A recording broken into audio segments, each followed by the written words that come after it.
বলো যুবক, তোমাদের যৌবন কয়দিন? সারা দুনিয়া যৌবন হারায়া এখন তোমাদের যৌবনের পিছনে লাগছে। জানি আমি সারা দুনিয়া চিনি, 7 মহাদেশ চিনি, আমি দুনিয়ার সমস্ত উন্নত দেশ চিনি, শুধু একটা ছাড়া নিউজিল্যান্ড যাই না। দুনিয়ার সব উন্নত দেশে আমি 7 মহাদেশ চষা বেড়াইছি। 103টা দেশ তো এমনি হয় নাই। এমনও দেশ আছে আমি 20 বার গেছি, এমনও দেশ আছে। আমি তোমাদেরকে ঘুরে বলতেছি, যৌবন কতদিন? দুনিয়া তো যৌবন থেকে শূন্য হয়ে গেছে। এই জন্যই তো তোমাদের পিছে লাগছে। তোমাদের যৌবনও মাদক দিয়া মাটিতে মিশাইয়া দিতে চাইতেছে। তোমাদের যৌবনও ইন্টারনেট দিয়া মাটিতে মিশাইয়া দিতে চাইতেছে। সারা দুনিয়া যৌবন হারায় ফেলছে। আমার কাছে প্রমাণ আছে। শিক্ষিত লোক থাকলে আমার কথার ইঙ্গিত বুঝবে। যুবকরা যারা ইন্টারনেট ঘাটে ওরা আমার কথার ইঙ্গিত বুঝবে। সারা দুনিয়ায় যদি যৌবন থাকতো তাইলে চায়নার সেক্স ডল মুড়ির মতো বিক্রি হতো। মনে হয় উনি বুঝেই নাই। বুঝছে, চুপ করে আছে, চৌকে বলে বুঝছে। তাইলে চায়না এত সেক্স ডল বানাইতো না, আর সারা দুনিয়ায় মুড়ির মতো বিক্রি করত। সারা দুনিয়ার যৌবন শেষ। এই জন্য তোমাদের যৌবনের পিছিয়ে লাগছে।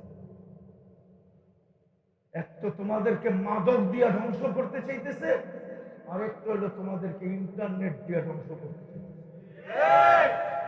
আল্লাহ রহমতের ছোঁয়ার থেকে দূরে সরায় দিয়া তোমাদেরকে ধ্বংস করতে চাইতেছে। তাইলে তোমরা আমার কথা লেখা রাখো, আমি একদিন থাকবো না হয়তো, কিন্তু যদি মুসলিম যুবক যৌবনকে ধরে রাখে তো রব্বে কাবার কসম একদিন আসবে এই দেশের থেকে যৌবন এক্সপোর্ট হবে। যৌবন আসবে, সাদা চামড়া, বলবে টাকা আমার, বাড়ি আমার, গাড়ি আমার, সবকিছু আমার। আমার দেশে যৌবন নাই, তোর যৌবন আমার দরকার, তুই আমার সাথে চল। পাসপোর্টও আমার, টিকিটও আমার, ভিসাও আমার, খরচাও আমার, তুই চল, তুই শুধু আমার সাথে এনজয় করবি। 30 লাখ টাকা দিয়ে ইউরোপ যেতে হবে না, 50 লাখ দিয়ে আমেরিকায় যেতে হবে না, প্রতি মাসে 2-4-20 জন বাঙালির কবর সমুদ্রে বানাইতে হবে না। রানিং মাসেই 20 জনের উপরের কবর হয়েছে তাই সমুদ্রে, সাগরে। এক গ্রামেরই গত মাসে 13 জনের কবর হয়েছে। আমি ওই গ্রামে গিয়ে আসছি, তাহেরপুর, সুনামগঞ্জ। আর মারা যাওয়ার 2 দিন পরে আমি ওই গ্রামে গেছি, আমার প্রোগ্রাম ছিল তাহেরপুরে। তোমাদের পায়ে হাত দিয়ে আসো, তওবা করো, যৌবনকে সুরক্ষা করো, আল্লাহর রহমতের ছোঁয়া লাগাও। ওই যুবক হও যে যুবককে আল্লাহ বলে লাউলা শাবাবা খুশা। তোমাদেরকে তো আমি হাদিসের অর্থ বুঝাইতে পারলাম না, যে যুবককে দেখা আল্লাহ বলে যুবক তুই যদি না হবি, শুধু তোর চেহারা দেখলে আর পারি না, তুই আমার কাছে প্রিয় পাত্র, আল্লাহর কাছে প্রিয় হোক। কয়দিনের যৌবন, কয়দিনের জীবন, ধরে রাখো, কাজে লাগবে। আর মাটিতে মিশায়া দিবা তোমার সমাজেই, নাইলে আমার দেশে। আমাদেরও তো কিছু বয়স হয়েছে, ঠিক না? হ্যাঁ, আমাদের ছোটবেলা তো আমরা এত হারবালের দোকান দেখি না। আজকে 2-4-50টা দোকান আছে মাদক দিতে হারবাল। এত হারবালের দোকান বাড়লো কেন? অনলাইনে হারবাল বিক্রি হয় কেন? মুড়ির চেয়ে বেশি বিক্রি হয় অনলাইনে। জিজ্ঞেস করো নগরে কেন? ওরা এখনই ভয় পাইতেছে যে উইকেট প্রথম রাত্রেই পড়া যায় কিনা, ক্যাচ আউট হয়ে যায় কিনা, বোল্ড আউট হয়ে যায় কিনা, রান আউট হয়ে যায় কিনা। ওরা তো ভয়ে এখনই হারবাল খুঁজতেছে। রাগ হয়ে গেল? গাড়ি আটকায় দিলে কও, আগেই 999 ফোন করে রাখি। আমি তোমাদের হিতার খানকে পায়ে ধরে বলছি, আমি দুনিয়া ঘুরে বলতেছি।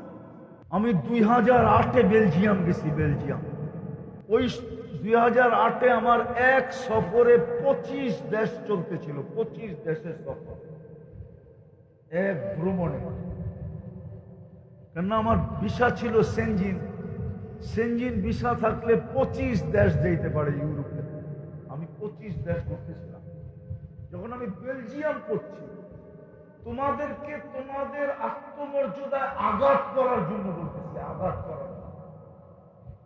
বেলজিয়ামে যখন আমি পড়ছি, আমি বেলজিয়ামের মেয়েদেরকে দেখছি, একদল যুবক আছে, আরব যুবক যারা পাক্কা দিনদার, ওদেরকে ছোঁয়ার জন্য পাগল, ছোঁয়ার জন্য,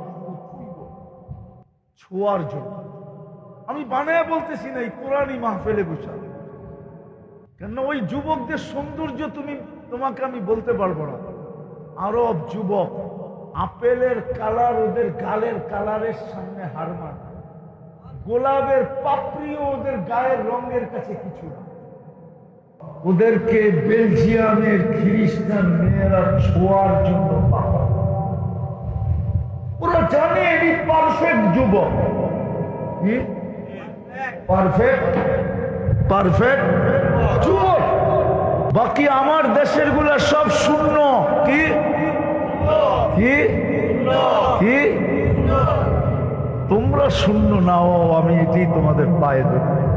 আসো, চলো আমরা আজকে আল্লাহর কাছে তওবা করি। পারবো? কে কে পারবো দেখি? পাক্কা মনের থেকে নামাও।